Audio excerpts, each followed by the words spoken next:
रहिका प्रखंड सह अंचल कार्यालय परिसर अवस्थित टीपीसी भवन के सभागार में बुधवार को प्रखंड आपूर्ति पदाधिकारी ज्ञानेश कुमार ने प्रखंड के सभी 154 जन वितरण प्रणाली के विक्रेताओं के साथ बैठक की।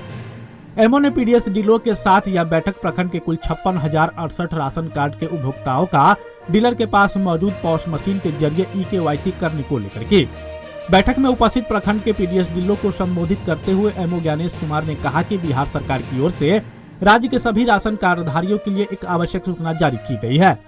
राज्य सरकार के द्वारा जारी की गई इस महत्वपूर्ण सूचना के अनुसार सभी राशन कार्डधारियों के परिवार के सभी सदस्यों के लिए ई-केवाईसी कराना आवश्यक होगा। इसका मतलब यह होगा कि राशन कार्डधारियों के सभी सदस्यों की पहचान और वेरिफिकेशन अब डिजिटल रूप से होगा। ई-केवाईसी नहीं कराने वाले राशन कार्डधारियों का राशन कार्ड बंद हो जाएगा, जिसकी जिम्मेवारी राशन कार्डधारियों का स्वयं होगी। इस संबंध में प्रखंड के सभी जन वितरण प्रणाली के विक्रेताओं को अधोहस्ताक्षरित द्वारा पत्र भेजकर अपने सभी उपभोक्ताओं का ई-केवाईसी पॉस मशीन के जरिए कराने के निर्देश भी जारी किए गए हैं। बैठक में कार्यपालक विजय कुमार, सहायक अरविंद कुमार, जयनारायण यादव, फिरोज आलम, अब्दुल रहमान, संजीव झा सहित प्रखंड के सभी डीलरों में भाग लिया। सर, आज आप पीडीएस दुकानदारों के साथ बैठक किए हैं, इसमें क्या दिशा निर्देश दिया गया? विभागीय दिशा निर्देश यह है कि जितने भी राशन कार्डधारी हैं उसके प्रत्येक सदस्य का ई-केवाईसी किया जाना जरूरी है और इस ई-केवाईसी से संबंधित जो भी आवश्यक दिशा निर्देश है वो इन लोगों को दिया गया है। विभाग का निर्देश यह है कि जो राशन कार्डधारी वास्तविक हैं या जो राशन कार्ड के जो सदस्य वास्तविक हैं उनको ही राशन का लाभ मिलना चाहिए। और ई-केवाईसी सभी योजनाओं में हो रहा है। लोग पेंशन लेते हैं तो प्रत्येक साल ई-केवाईसी कराते हैं या अन्य जो सरकार की योजनाएं हैं उसमें भी ई-केवाईसी होता है।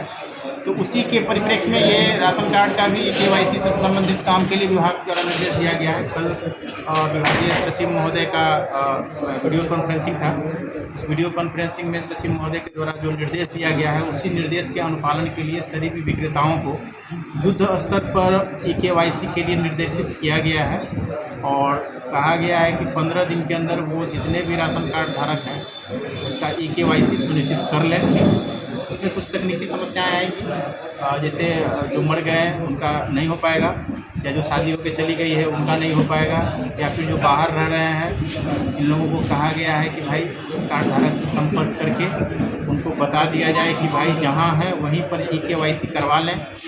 प्रोसेस में जो विक्रेता का ई-पॉस मशीन है उस ई-पॉस मशीन में लाभार्थी सत्यापन या बेनिफिशियरी वेरिफिकेशन सेगमेंट में जाके राशन कार्ड नंबर डालने के बाद उस राशन कार्ड के सभी सदस्यों का नाम उसमें आता है और उसके सामने में किनका ई-केवाईसी किया हुआ है और किनका नहीं किया हुआ है वो उस पर अंकित रहता है। जहां जिस सदस्य का नॉट वेरीफाइड लिखा हुआ होगा उसी का वेरिफिकेशन करने के लिए विक्रेताओं को निर्देशित किया गया है और इसको युद्ध स्तर पर किया जाना है। इसी से संबंधित तथ्यों से विक्रेताओं को अवगत कराया गया है और आशा करते हैं और प्रतिदिन का जो प्रतिवेदन है वो अनुमंडल पदाधिकारी को जाना है और ये बैठक अनुमंडल पदाधिकारी महोदय के निर्देश पर ही किया गया है।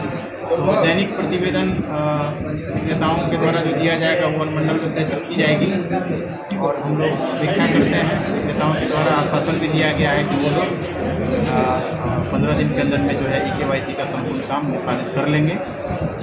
जो लाभुक सर छूट जाएंगे केवाईसी कराने से, ऐसे लाभों को क्या होगा सर? नहीं, ई-केवाईसी तो राशन कार्ड में कराना ही होगा, चाहे वो किसी भी परिस्थिति में हो। अब जैसे राशन कार्ड में बहुत सारे सदस्य ऐसे हैं जो वृद्ध हैं जिनका अंगूठा फिंगरप्रिंट से बायोमेट्रिक करके ही वो जो है सत्यापन होना है। तो उसके लिए हम चर्चा करेंगे विभागीय स्तर पर, प्रशासनिक स्तर पर जो भी है। तो अभी जितना मैक्सिमाइज हो सकता है वो करने के लिए निर्देशित दिया गया है। या जो प्रवासी हैं बाहर रह रहे हैं उनके परिवार को यह सूचित करने के लिए विक्रेताओं को कहा गया है कि आप उनको सूचना दे दें कि जहाँ है वहीं पर ई-केवाईसी करवा लें। बाकी जो छूटे हुए लोग होंगे किसी तकनीकी कारणों से जिनका नहीं हो पाएगा ई-केवाईसी के लिए उस पर पत्राचार किया जाएगा। आप हमारे मधुबनी न्यूज़ को फेसबुक पे देख रहे हैं तो पेज को लाइक करें, यूट्यूब से देख रहे हैं तो हमारे चैनल को सब्सक्राइब करें और बेल आइकन को दबाना ना भूलें।